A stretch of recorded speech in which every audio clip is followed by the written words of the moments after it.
Welcome to January's episode of Top 10 Trending 3D Prints of the Month. I'm your host Mike, and this is where we go ahead and show off my top 10 3D prints of the month that I found on MakerWorld's trending page. These are just going to be things that I enjoyed in my top 10 picks for 3D prints of the month. Before we go ahead and get into the 3D prints of this month, I just want to ask you guys a question. Should I go ahead and include how much material it actually took to 3D print these things?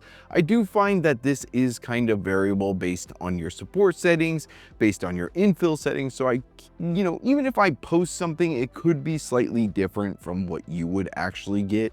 And then on top of this, should I post the print times? Because that is extremely variable based on the printer you used. For example, if I'm using a P1S or an H2S, but you're using an Ender 3, we're going to have vastly different print times. But if this is something you guys would like me to include in future episodes, I can definitely go ahead and do so. So without further ado, let's go ahead and get into this month's top 10 trending 3D prints of the month. One thing I did forget to add is that all of the 3D prints will be linked down below in order of which I talk about them here today.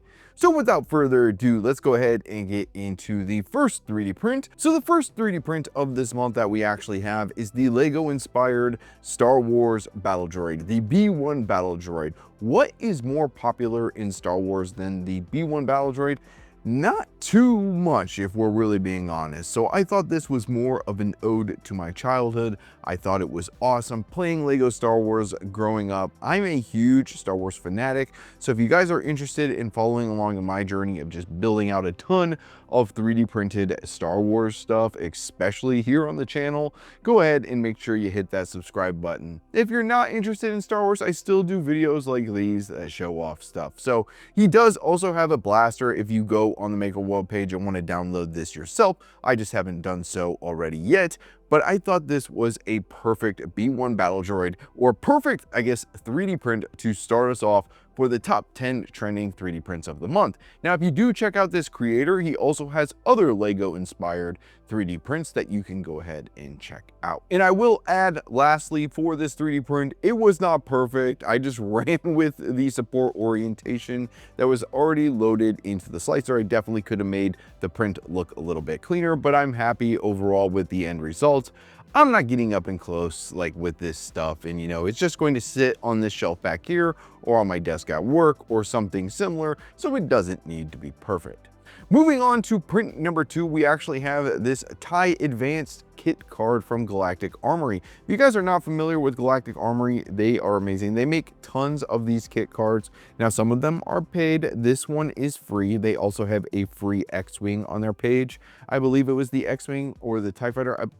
Correct me, whichever one, it was free on their page. Go ahead and check it out. I believe it was the X-Wing. You can go ahead and get this one for free as well. And it's no wonder that this is trending, right? These are amazing kit cards. Now, if you go ahead and subscribe to their Patreon, I do show you guys some of the other ones that they have available, such as the TIE Interceptor, the Snow Speeder. They also have like the Imperial Shuttle. There's tons of cool ones. So guys, go ahead and check them out if that's something you're interested in. If you don't want to subscribe to their Patreon, they also are available on their website as well. Moving on, we actually have these minis. Now, they are making supportless minis on this creator's page, and there's tons of them to choose from. We have these like little goblins here that came out pretty good. I will say that I just imported into Bamboo Studio whatever settings they had, and I just ran with them. I did not change a thing. These were printed, I believe, on my H2S. No, actually my P1S, now that I'm recalling this. Came out pretty good. They also had this dragon-like figure. These were printed at 0.08 layer height, as well as they were printed with a 0.4 nozzle. So for a 0.4 nozzle, printing some miniatures, I think they came out pretty good. Now, they do have where you can choose a 0.2 nozzle or a 0.4 nozzle, and they'll probably come out a little bit better with the 0.2 nozzle. But I know a lot of you guys are interested in FDM miniatures. Check out that subreddit as well. They'll give you some pro tips on how to 3D print miniatures with a filament printer, since a lot of you guys are like, you want to stay away from the resin, and I totally get it. The post-processing, the VOCs that come with that are no joke. So if you guys want to print some miniatures, definitely check out this creator's page down below. Again, as always, all the links are going to be down below in the order. So this is number 3. Now, if you guys are watching today's video and you realize you don't have quite what you need to go ahead and create something for your next project, what you can do is check out the sponsor of today's video, PCBWay.com. It's as easy as clicking get started. Then you go ahead and drag and drop the STL or whatever file you're trying to create. You select the quantity and the material. After you go ahead and fill out all the selections down below, you do get an instant quote on the right hand side. Now, 3D printing is not all they offer. They offer some sheet metal, they offer some CNC machining, some injection molding type things. So you can go ahead and check out all of that at PCBWay.com. And as a reminder, new customers do get $5 off at sign up. So be sure to go ahead and click the link down below. For number 4, we actually have this LED lamp kit. Now, I wasn't a big fan of the LED lamps, but this actually came out pretty good. You know, I thought lamps were kind of like this gimmick 3D print that I saw everywhere. You know, the subscription-based websites all had these lamps. So I actually decided to print this one since it was on the trending page. And overall, I thought it was pretty cool. Like, I was actually pleasantly surprised, and I actually think I'm going to set this one up in my office and it's going to be a permanent fixture. And now I'm probably going to be more inclined to 3D print some more lights or light sources because, again, I thought this came out pretty cool. And now I'm wondering, what was I missing out on? Should I be 3D printing some sort of Star Wars inspired lamp? I think so. So maybe that will be featured in another video. But again, here's a nice looking lamp. I went ahead and went with a blue and like a tan bottom. It does screw off so that way you can put in the LED lamp type or light. This lamp or light, I guess this light is actually from Bamboo Labs website on their maker parts or maker supply, whatever it is. I'll go ahead and link that down below as well, but you can definitely also find these on Amazon, and I'll put another link as a substitute down below for that. Moving on to print number 5, we actually have this another LED moon-like fixture or something. This is like moon scenery. You can go ahead and check it out. Now, there was a white deflector on mine, and it's extremely hard to get this in the camera, but you can see it. You know, overall, I think it looks better in person than it does on camera. And go ahead and check out the pictures on the listing as well. There was a lot of good results that people came out with, and theirs looks a lot better than mine. I think I need to change and go with the moon textured styled deflector plate for the light, and then also make it a gray as well. Mine was white. But the one cool thing is they did add astronauts to this, so you can go ahead and put a little astronaut. I went ahead and super glued one. I printed him in this brown filament. I had another white astronaut around here somewhere, and they're so small I lost it somewhere here at my office. But again, guys, go ahead and check that out if you're interested in some of the art that you can hang on your wall. It actually has a little spot that you can hang it up on the wall, and then yeah, you have like a little nightlight or something. It looks pretty cool. If you're in outer space, things like that, this is a really good 3D print, or maybe your kids are super into science. For our 6th 3D print, we actually have this Dragon phone stand. What else do you need other than a phone stand? Maybe you're at work and need something a little bit stylish. I printed it in this brown filament, which I think it came out looking really good. It gives me like that Game of Thrones type of vibe. That's what it reminds me of. And I think just printing this in a simple brown filament, it came out looking like a wood styled stand here. Now it does fit. I put the Galaxy S25 Ultra on. That's a pretty big phone, and it fit it no problem. Of course, you can always just scale these up to make them the size of your phone, or if you have a smaller phone, you could scale it down if you don't think it quite looked right.